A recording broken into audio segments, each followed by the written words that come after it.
Hello বন্ধুরা, আমি সুরজিৎ দাস। আজকে আপনাদের সামনে নিয়ে চলে এসেছি ঘুগনি ফুচকা।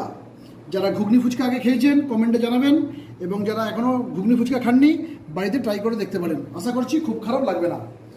ভিডিওটা যারা ফেসবুক থেকে দেখছেন তারা চ্যানেলটাকে ফলো করে দেবেন, এবং যারা ইউটিউব থেকে দেখছেন চ্যানেলটাকে একটা সাবস্ক্রাইব করে দেবেন।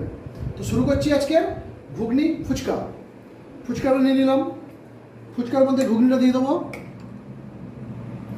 ঘুগনিটা আপনারা বাড়িতে বানাতে পারেন অথবা কিনেও আনতে পারেন, যেটা আপনাদের সুবিধা হবে। আর যদি ভিডিওটা ভালো লাগে বন্ধুদের মধ্যে শেয়ার করবেন। কেউ যদি মনে করেন একটু কাঁচা পেঁয়াজ দেবেন, দিতে পারেন। আর যারা তেঁতুলের টক খেতে ভালোবাসেন তারা যদি মনে করেন একটু টক দেবেন, দিতে পারেন। খুব খারাপ লাগবে না।